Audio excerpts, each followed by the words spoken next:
Doesn't it feel good? Yeah. I was going to suggest that we all call ourselves Esquires now, but Dean Yacobucci actually informed me that the term is no longer cool. No. So he suggested we use the term rainmakers instead. So that's actually what you'll find is written in Latin on all of our diplomas. So thanks for that. As Justice Epstein said, you all look stunningly beautiful. Of course, the last time some of us saw one another was at the haggard end of the exam period, so it might just be a relative thing. Regardless, you all clean up tremendously well. A warm welcome goes out to our families and friends. It means so much to have you here to share in this day. As tokens of our gratitude, please find under your seats vouchers for 1 hour of free legal advice from your respective graduate. To be clear, anything above that is a billable hour. Welcome also to the faculty and the staff in attendance. Thank you for coming as well.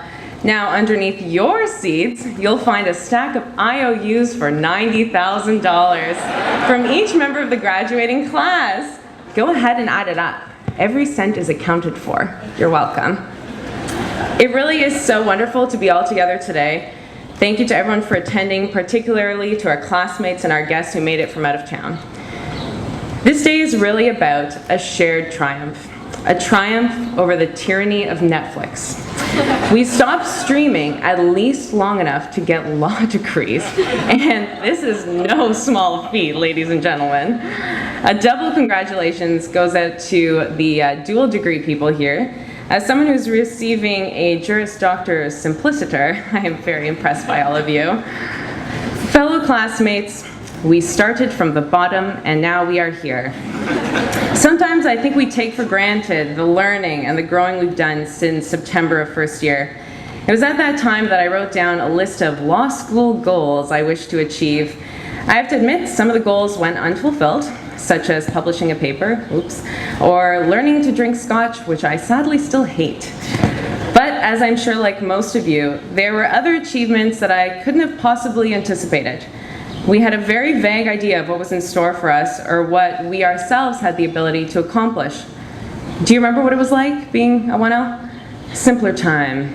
Back when a tort was just a quasi-delicious dessert, and business organizations didn't sound like an oxymoron.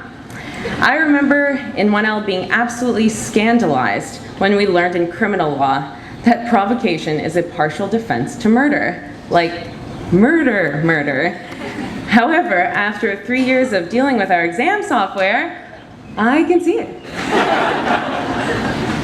We're a very unique class.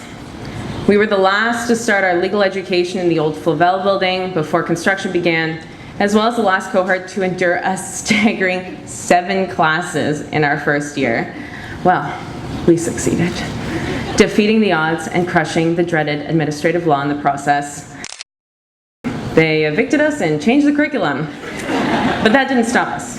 No. Our little community continued to thrive across the street on the Vic College campus.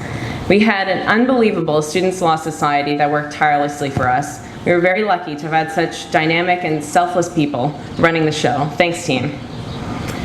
We have a lot of things to be proud of. Our mooting results this past year were some of the best in this faculty's history. With 10 first-place wins, it's safe to say that U of T swept the competition at home and abroad. Sure, other schools complain about us winning everything. I wasn't actually going anywhere with that, that's just a fact. Our pub nights were legendary. We essentially closed down 2 popular Toronto bars with our vigorous dancing. This was another one of those law school achievements that I could have never anticipated in September of first year. Rec room and anti-pool hall, this diploma's for you. We created clubs together, we went on trips together, we fundraised together for causes as diverse as the marks listed on my transcript.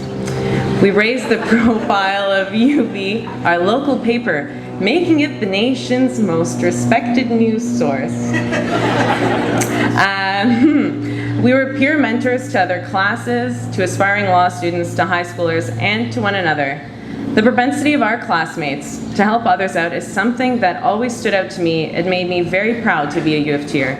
We have an incredibly strong sense of community, as well as an unspoken commitment to help each other out that made every day at school easier and more enjoyable. Our class also strived to promote access to legal services in a time where legal advice is becoming exceedingly prohibitively expensive. We worked and volunteered at Advocates for Injured Workers, Aboriginal Legal Services, the Schleifer Clinic, Downtown Legal Services, the Laws Program, and with Pro Bono Students Canada, among other organizations. Our classmates worked to better people's lives around the globe through the International Human Rights Program and supported the enforcement of our own Canadian constitutional rights through work at the Asper Centre. Not only has our class worked hard to make legal services accessible, we've also advocated for accessible legal education. It is important to recognize the double-barreled effect of climbing tuition. We simultaneously shut the door to excellent and deserving candidates while narrowing the career options for those who make it through law school, thereby reducing the accessibility of legal services to the Canadian public. Hopefully, we all continue to fight to increase accessibility to our field as we move forward in our lives and careers. The class of 2015 has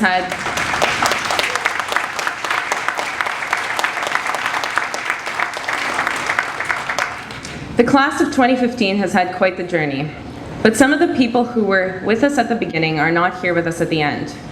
Schreiber Pereira was a dear classmate of ours and a wonderful person. Intelligent, kind, and funny, he's missed today and always. We all wish that we were celebrating with him today. Now, we've all received our degree, but we didn't get here on our own. We're indebted to everyone who supported us along the way. Thank you to the faculty for preparing us to go out into the world and opening our minds. You have made us more knowledgeable, thoughtful, and certainly opinionated. And while our parents might say that we are the same level of argumentative as we have been all our lives, our argument win percentage has surely gone up. The U of T staff was consistently ready to go the extra mile.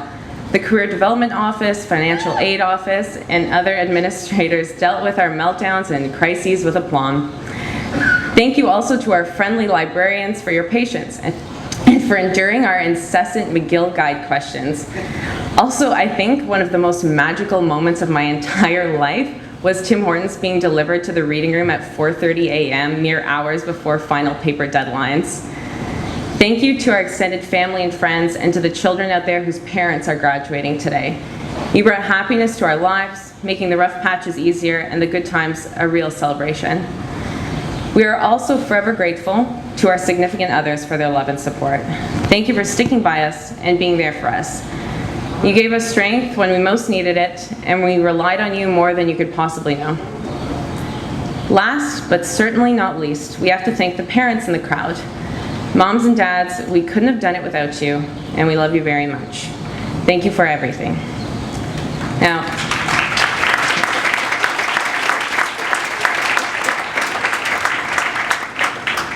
fellow classmates, it is a great privilege to be speaking today, but the greater privilege has honestly been being a part of such a wonderful group of people. One of my goals from September first year was, and I quote, "Get to know lots of new and awesome people and become friends with them." Sure, this bullet point had a smiley face beside it and sounds like it was written in crayon. However, I couldn't have guessed the extent to which this hope would come true. We're a group of individuals with wide-ranging interests and backgrounds. Everyone here brought something unique and remarkable to our years together. Class of 2015, it has been a pleasure and an honor. Thank you.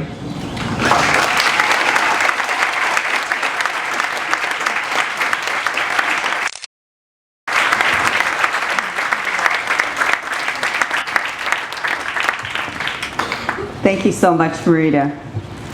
I have to admit, I always wondered what happened to the Andy Pool Hall. Now I know.